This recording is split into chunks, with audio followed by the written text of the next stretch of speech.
morning, students. Today we are going to discuss a very interesting and important topic. Similar words कह सकते हैं, confusing words कह सकते हैं, या फिर words often misused. I'm giving you a specific topic. Words often misused. Word बड़े simple से होते हैं लेकिन उसको कहीं का कहीं यूज करते हैं, लेकिन देखने में सब सेम लग रहा है, बट अल्टीमेटली उनका मीनिंग बहुत चेंज हो जाता है. In the pretext of media, you will often find these words are being replaced. होना कोई वर्ड यूज होता है, करते कोई और वर्ड यूज है. Let's find out what the word is basically. पहला वर्ड आता है एक्सट्रीमिस्ट. क्या? एक्सट्रीमिस्ट. एक्सट्रीमिस्ट होता है जो एक्सट्रीम बिलीफ रखता है, आइडियोलॉजी रखता है, reject the accepted norms of society. अपनी आइडियोलॉजी को लेकर के चल रहा है, दूसरी चीजों को मानता ही नहीं है. एक पर्टिकुलर विचारधारा है, उसके अलावा कोई और वहां नहीं रहेगा. ठीक है. Extremism is mainly about A persons ideology. अब देखिए यहां पे इंडिविजुअल की बात हो रही है, एक आदमी की आइडियोलॉजी की बात हो रही है, विच मे और may not translate into violent actions. अब कोई जरूरी नहीं है उससे वायलेंस हो या ना हो, लेकिन हमारा मीडिया अक्सर इसको यूज करता है. Extremist, you know, extremist. उसके साथ ही एक और वर्ड आता है मिलिटेंट. जनरली आपने कश्मीरी मिलिटेंट वर्ड सुना. पूरी लाइफ ये वर्ड बोला गया, क्या? Kashmiri militants. A militant is someone who is aggressively active in support of A cause. समझिएगा, एक कॉज के लिए एक्टिव है वो बंदा, ऑफन यूजिंग कन्फर्टेशन और फोर्स. लड़ भी रहा है, फोर्स भी यूज कर रहा है, गोली भी चला रहा है. गोली चलाना लिखा नहीं है मीनिंग में. Militants are more engaged in active struggle but are not necessarily violent terrorist. अब देखिए, militants are different than terrorist. और जनरली पूरे कश्मीर में what ever had happened in 90s and 2000, word क्या लिया? Kashmiri militant, and they are killing millions of people. ठीक है. This is how the things are being white washing.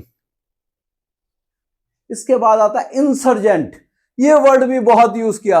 Insurgency हो रही है कश्मीर में, ये बहुत कॉमन है. An insurgent is an participant in an armed rebellion or upspring against an established government. Insurgent है कौन? established government के अगेंस्ट काम कर रहा है और authority. Insurgents typically engage in guerrilla or irregular warfare to challenge state power. अब देखिए, मिलिटेंट हो गया, एक्सट्रीमिस्ट हो गया, इंसर्जेंट हो गया.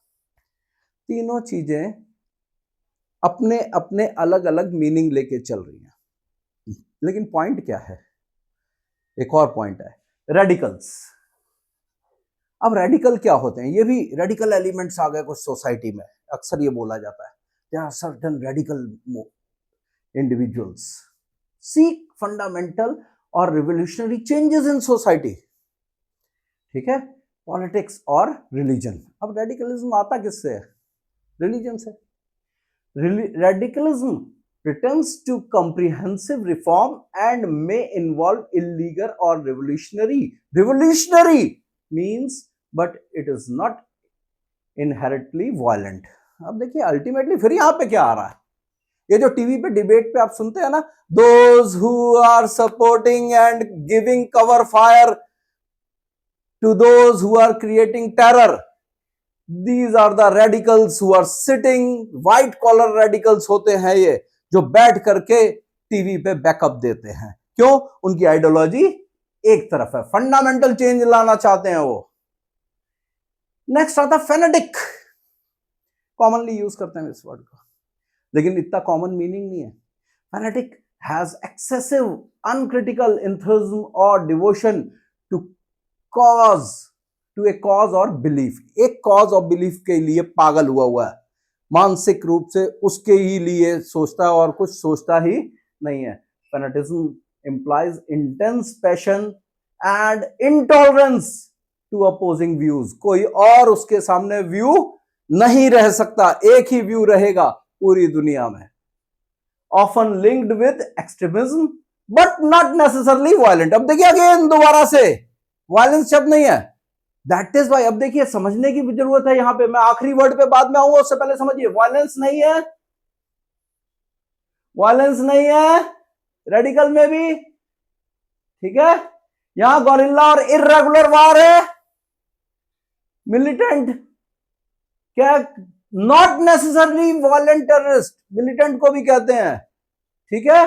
और यहां पे क्या है, may not translate into violent. अब ये सारे के सारे वर्ड्स हमारा मीडिया यूज करता है, किनकी जगह, किनकी जगह, किसको छुपाने के लिए, इस एक शब्द को छुपाने के लिए,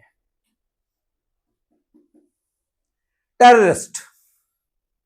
A terrorist uses violence intentionally to create fear or coercive governments or societies for the political, ideological or religious goals. Simple सी बात है, वायलेंस के थ्रू स्टैब्लिश गवर्नमेंट को खत्म करेंगे, वायलेंस के थ्रू सारे सिस्टम बदल देंगे, लोगों को मार देंगे, सब कुछ कर देंगे। Terrorism is a form of violent extremism that target civilians और नॉन कॉम्बैट्स। अब जो दिल्ली में लाल किले पे हुआ, that was a terrorist activity. जो इतने सालों से कश्मीर में हो रही थी, that is a terrorist activity, and these are being covered up by the use of the words such as fanatic, एक होता तो फैनेटिक हो जाता, दूसरा रेडिकल, तीसरा इंसर्जेंट, चौथा मिलिटेंट, पांचवा एक्सट्रीमिस्ट। तो बच्चों ये समझिए how the word is being not used, and these 5 words are being used to create a kind of feeling that terrorist नाम की कोई चीज है ही नहीं। मिलिटेंट हो सकता है, एक्सट्रीमिस्ट हो जा सकता है, फैनेटिक हो सकता है, लेकिन टेररिस्ट नहीं। तो this is the way how while writing on the print media or on virtual media, जिसको आप बोलते हैं YouTube, या फिर जो आपका इलेक्ट्रॉनिक मीडिया है, उसमें किस तरीके से एक वर्ड को चेंज करके अलग अलग वर्ड सदियों से यूज किए जा रहे हैं, and how their impact is on the society. तो बच्चों ये छोटे से मीनिंग्स आप समझिएगा, there is a difference between all these words. ऐसे ही और इंटरेस्टिंग वीडियोस के लिए आप हमारे चैनल को सब्सक्राइब कीजिए, हमें फॉलो कीजिए, सर्वप्रथम पाठशाला को। You will get more such informative videos.